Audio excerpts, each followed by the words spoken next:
मित्रों, किसी ने ठीक ही कहा है कि ज्ञान, धन और सौंदर्य आपको कुछ समय के लिए सम्मान तो दिला सकते हैं, लेकिन अगर आपके पास सदाचार और सद्व्यवहार के गुण नहीं हैं तो आपके पास वो सम्मान बहुत दिनों तक नहीं रह सकता।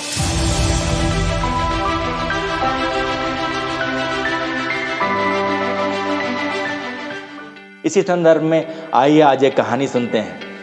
और अगर अभी तक आपने हमारे इस चैनल को सब्सक्राइब नहीं किया है तो कृपया हमारे इस चैनल को सब्सक्राइब करें और अपने दोस्तों के साथ भी अवश्य शेयर करें। मित्रों, एक बार की बात है, राजा ब्रह्मदत्त के राजपुरोहित देवव्रत के मन में विचार आया कि राजा ब्रह्मदत्त हमारा बहुत सम्मान करते हैं। हमें ये ज्ञात होना चाहिए कि हमारा जो ये सम्मान है वो मेरे ज्ञान के कारण है या मेरे सदाचार के कारण है।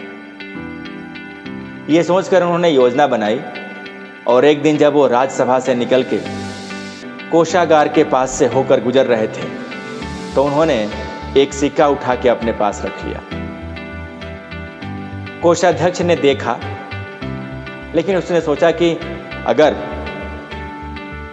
देवव्रत जैसा महान व्यक्ति सिक्का उठाया है तो इसमें अवश्य कोई बड़ा प्रयोजन रहा होगा, और उसने कुछ नहीं बोला। हो सकता है आज जल्दीबाजी की वजह से उन्होंने ना बताया हो, बाद में अवश्य ही मुझे बताएंगे।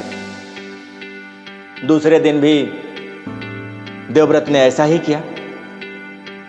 कोषाध्यक्ष ने आज भी अपना धैर्य बनाए रखा, कुछ नहीं बोला। तीसरे दिन फिर से देवव्रत ने मुट्ठी भर के स्वर्ण मुद्राएं उठाई और अपने साथ ले जाने का प्रयास करने लगे। कोषाध्यक्ष से अब नहीं रहा गया। उसने सैनिकों को सूचना दी और देवव्रत को गिरफ्तार कर लिया गया। अगले दिन देवव्रत को राजा ब्रह्मदत्त के राज दरबार में प्रस्तुत किया गया। राज दरबार में सभी लोग आश्चर्यचकित थे। ऐसा क्या हुआ? देवव्रत ने ऐसा क्यों किया? देवव्रत जैसा ज्ञानी आदमी ने ऐसा क्यों किया?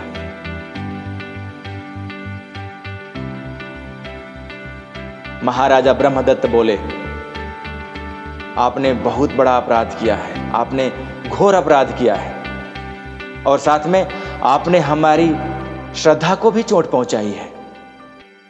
यह बोलते हुए महाराजा ब्रह्मदत्त ने उनकी 4 उंगलियां काटने का आदेश दिया, फरमान सुना दिया। आदेश सुनने के बाद देवव्रत मुस्कुराए और मुस्कुराते हुए उन्होंने कहा, राजन, मैंने धनी बनने के लिए चोरी नहीं की थी। आप मेरा बहुत सम्मान करते हैं। मैं ये जानना चाहता था क्या आप ये जो मेरा सम्मान करते हैं वो मेरे ज्ञान के कारण करते हैं या मेरे सदाचार के कारण करते हैं? ज्ञान तो आज भी मेरे पास उतना ही है। इन दिनों में जो बदला है वो ये कि मेरा सदाचार खंडित हुआ है, जिसलिए मुझे आज दंड भुगतना पड़ रहा है। यह सुनकर राजा ब्रह्मदत्त को सब कुछ साफ साफ हो गया, सारा माजरा समझ में आ गया और उन्होंने देवव्रत को सम्मान सहित आजाद कर दिया। मित्रों, ये तो थी कहानी, लेकिन सारांश ये है कि ज्ञान, धन या सौंदर्य निश्चित रूप से कुछ समय के लिए आपको सम्मान दिला सकते हैं, लेकिन आपके पास उस संबंध को, उस सम्मान को स्थिर रखने के लिए आपके पास सदाचार और सद्व्यवहार का रहना बहुत जरूरी है। जबकि अगर आपके पास केवल सदाचार और सद्व्यवहार है तो आप हर जगह सम्मानित रहेंगे और आप उस सम्मान को अपने पास स्थिर भी रख सकते हैं। इसलिए सदाचार जरूरी है। धन्यवाद मित्रों। अगर आपको हमारी कहानियाँ अच्छी लगती हैं तो इसे अपने दोस्तों के साथ अवश्य शेयर करें और हमारे चैनल को लाइक और सब्सक्राइब करना ना भूलें। नमस्कार।